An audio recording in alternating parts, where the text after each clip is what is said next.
G'day battlers, and today we're going to be recapping the grand finals of the 2024 Pokemon Go Japan Championship Series. This is sort of the culmination of Japan's qualification circuit in the lead up to the 2024 World Championships. So I'm going to be going through sort of what the PJCS is, how we've sort of reached these grand finals, and then going through the teams. But if you do want to skip straight to the battles, that timestamp is going to be in the progress bar down below. Don't get confused with the progress bar that is right behind me, because that is, for the video, because we are watching the official live stream. Now, for those that aren't aware, PJCS is the one exception to the rule where the rest of the Asian tournaments aren't actually broadcasted. The PJCS is. Now, this is kind of like, it's a bit of a day two sort of scenario. It's essentially the second stage of the tournament structure in Japan. The first stage being essentially a lottery system to get into a tournament at one of the Pokemon centers in Japan, and you play through those tournaments and the best players qualify for the PJCS. Now, I could have that a little bit murky. Do let me know if that is the case, but it seems like Dracoviz has listed that there's like 140, 150, 160 battlers sort of that have qualified for this PJCS potentially. And by the seams of it, it's essentially a tournament of Swiss. So essentially a 6-round Swiss tournament. And then the top players from the Swiss tournament then qualify into the single elimination bracket. And then through that single elimination bracket, which again is pretty hardcore, you then sort of fight your way up to the grand finals. And now I should mention as well, it isn't just one person qualifying from Japan. So like as you reach the grand finals, both of these two battlers have actually qualified. They're really just fighting for that title. And sort of what we're looking to do today is shine a little bit of a spotlight onto those Japanese players. I feel like in World Championships past, a lot of people aren't actually that aware of the players that come from Asia because they're not broadcasted, like this one was broadcasted, for example, but it wasn't broadcasted in the English language. And so there's sort of a bit of a disconnect there. Now, Not Rob May, a streamer over on Twitch, was doing an English sort of unofficial co-stream of the event, had a lot of really cool battlers on, but unfortunately it seems like his Twitch VOD has expired. It isn't there anymore. So we're essentially just here to do a recap of the grand finals as we sort of go into it. Now, I do want to say as well, before we jump in to talking about the teams and such, I do want to put this up here in that shout out to the Pokemon Company International, because they've actually provided me with a creator pass for the Pokemon World Championships in Honolulu this August 16th to 18th. So I'm super stoked. I'm really looking forward to it. I'm looking forward to seeing you all there. Let me know if you are going to be at the World Championships, because I'm looking forward to meeting a whole lot more people there. And there will be a vlog to come, so stay tuned for that. But with all of that said,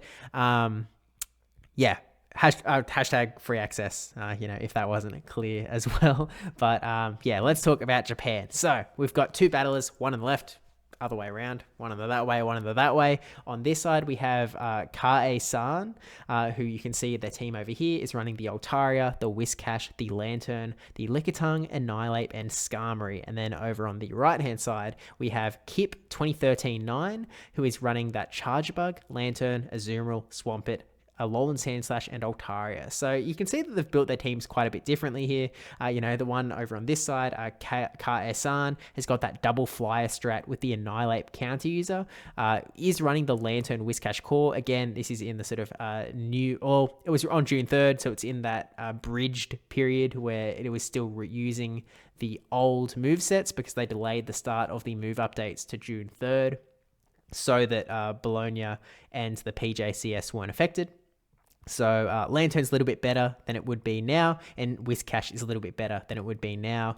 Everything else, I think, plays identically. I can't think of any other move updates that affect the rest of the Pokemon. So really, Kae-san's team is just a little bit better than it would be right now. Everything else is... Oh, and also the Lantern over on Kip's side. Now, I should say, I did see Kip's name pop up in, I think, the 2022 PJCS, but there seems to be a lot of... I can't really find data on either of these two competing in either of the last two World Championships, so it seems to me that this, the 2024 World Championships is the first one that these two may be competing in. So, with that said, I think there are a few interactions between these two teams. For example, I feel like the Azumarill over on Kip's side looks quite strong in the grand scheme of things into Kae-san's team, as long as he can avoid that Lantern.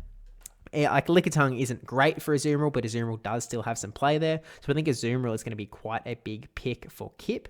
By the same token, I feel like Lantern does happen to be it's almost a must bring because of that countering to Azumarill, but there's so many things that counter it over on Kip's side. The Swampert does quite well into it. The Alolan Sandslash does quite well, although Lantern does have play. Altaria resists all of Lantern's movesets. Chargebug, Lantern, they both have that electric typing, but Lantern does have the water typing as well.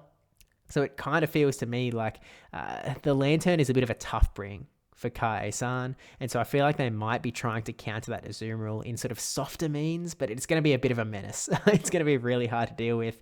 It might have to be a bit of a, takedown by committee sort of scenario where you sort of try and do a bit of damage here, a Body Slam from Lickitung, a Mud Bomb from Whiscash. Like, you really have to try and beat it down quite a bit through that. Speaking of Whiscash, I do think that Ka-E-San's Whiscash is quite strong as well. It matches up pretty decently into Chargebug, although they're both doing neutral damage to each other. It matches up pretty well into Lantern. Does, fine against Azumarill.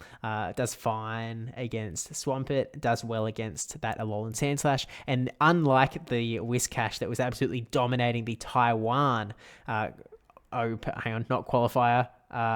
What's the last one? Qualifier.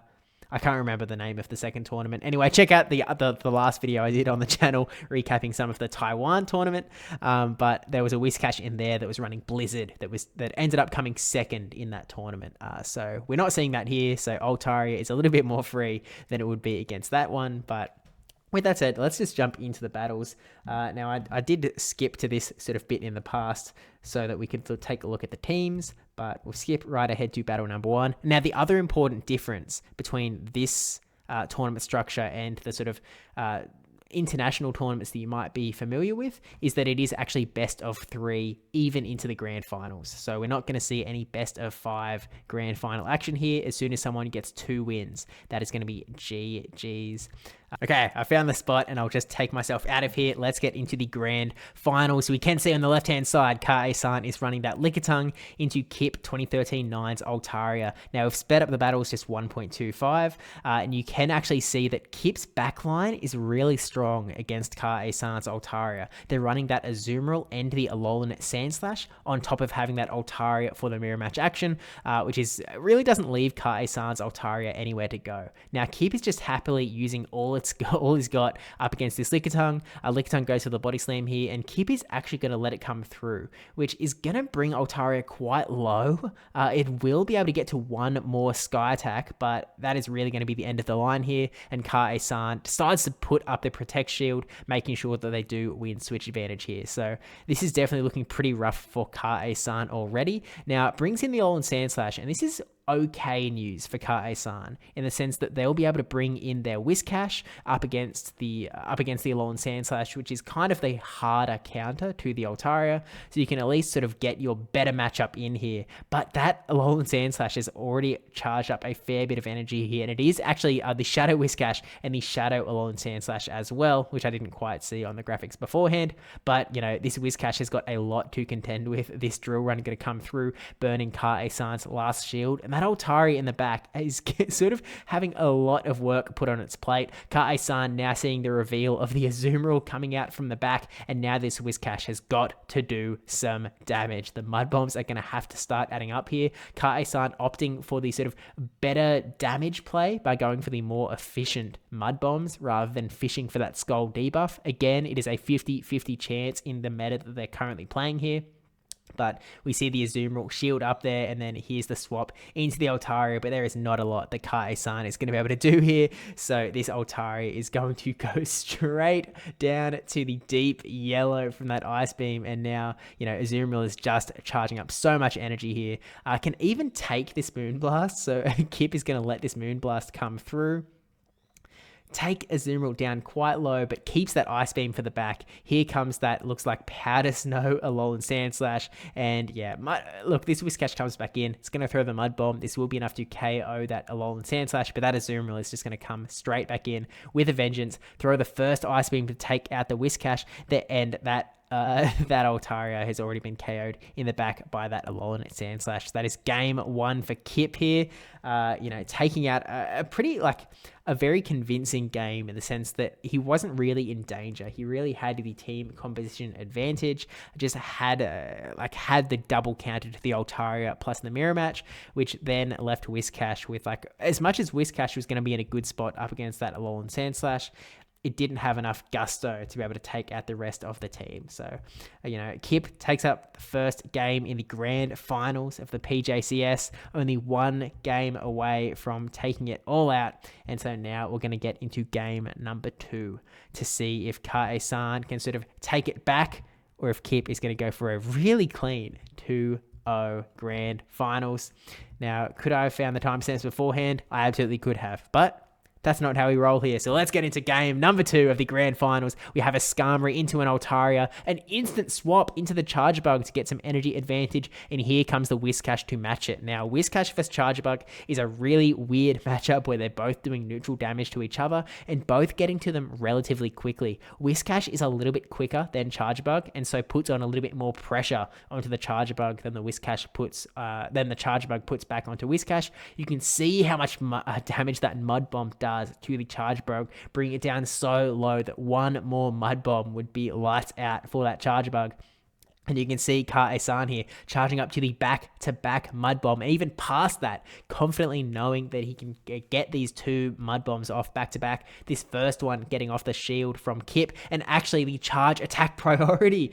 Unfortunate for Kae-san, but really nice for Kip here, getting that shield off of Kae-san in return. And because Kae-san had already tapped on the charge move, there's no opportunity here to farm up that a little bit more. So a little bit of a mistake from Kae-san, but in comes the Altaria, and now again, there is no Blizzard here, but going to go for that Scald for the debuff opportunity, and really nice, leaving it to the lowest possible health, just in case that Altaria could even possibly get another little bit of farm. But a snipe, actually, from the Alolan Sandslash coming in, getting that 1 Powder Snow to KO, and here comes the Skarmory to meet it. The Steel Wings do a lot of damage here, but because Alolan Sandslash is quite squishy with that Shadow, a 20% defense drop, these Brave Birds do a lot of damage as well. Now, I'm not quite sure what move this was selected from the Alolan Sandslash. Looks like that was the Brave Bird correctly shielding it up there and then swapping into the Lickitung, clearing the debuff from the Skarmory. And so now this Alolan Sandslash is actually the one. Kip has got a lot of work to do here. The Drill Run going to come through, not going to get close to KOing that Lickitung.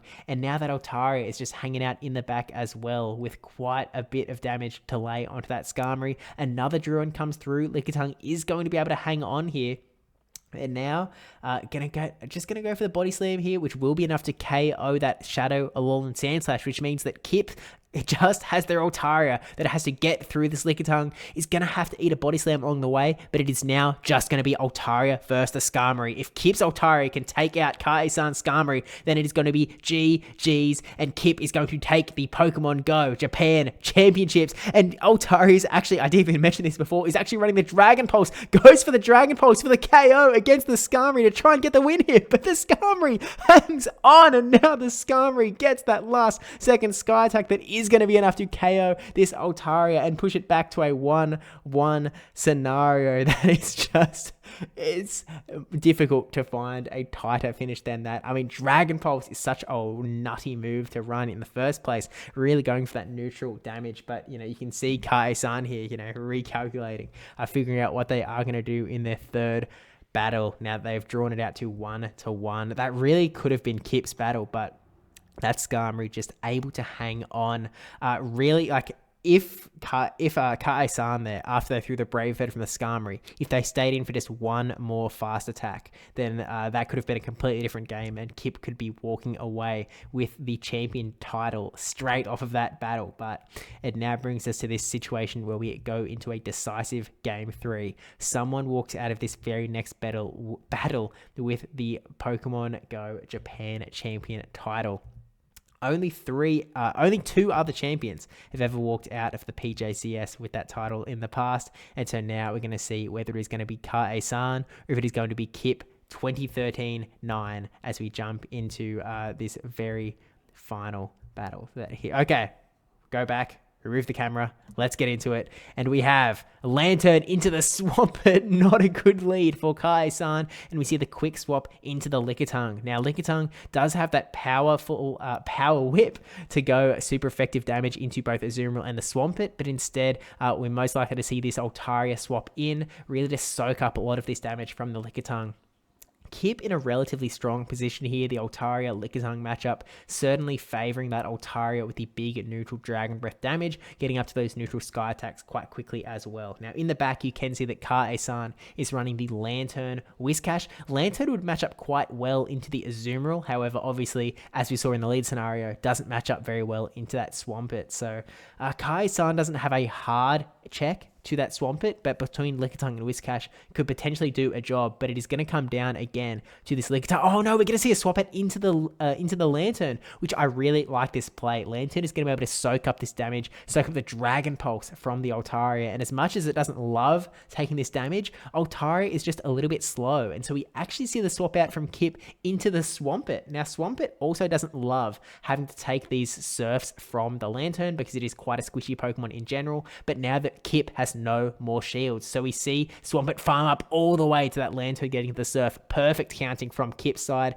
Wins the charge attack priority and gets that Hydro Cannon that is just enough to KO the Lantern. And so now it is up to the Lickitung. Oh my gosh, because Kip doesn't have a shield, this Lickitung is going to be able to come straight in, throw the super effective Power Whip to get that KO on the Swampert. And now look what's hanging out in the back. It is that Azumarill and that little bit of health on the Altaria. The question becomes, what does he do here? Brings in the Azumarill to try and get some farm, but here comes the Whiscash, and Whiscash has got a secret because that Whiscash is holding on to a shield as well. And so now this Ice Beam is going to be, I mean, look, Whiscash can shield here, but decides to let the Ice Beam go through.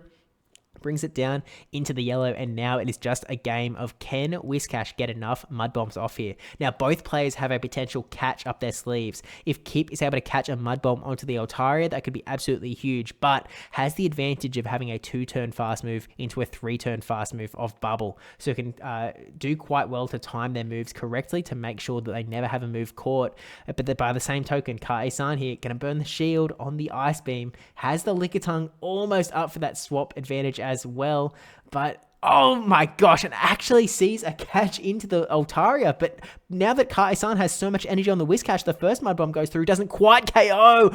Oh my gosh, and the swap into the Lickitung to lick down the Altaria. And here's the Azumarill, gets the Body Slam off, and I think this is enough for Kai-san to take out that low health on the Azumarill, KO Azumarill, and there is that 1 HP Lickitung taking out the championship for Kai-san, the champion of the PJCS. So a massive congratulations to Ka-san for winning the 2024 PJCS. Huge performance there, and really looking forward to seeing them take on the World Championships. So with that said, that is the grand finals of Japan. Certainly just a little bit of a brief look into how these battles are going on in the other regions, and again sort of priming because you're presumably going to see both of these battlers taking on the World Championships in Honolulu in just 2 months time. So with that said, thanks for jumping in to the video with me, taking a real quick look at these battles. As I mentioned on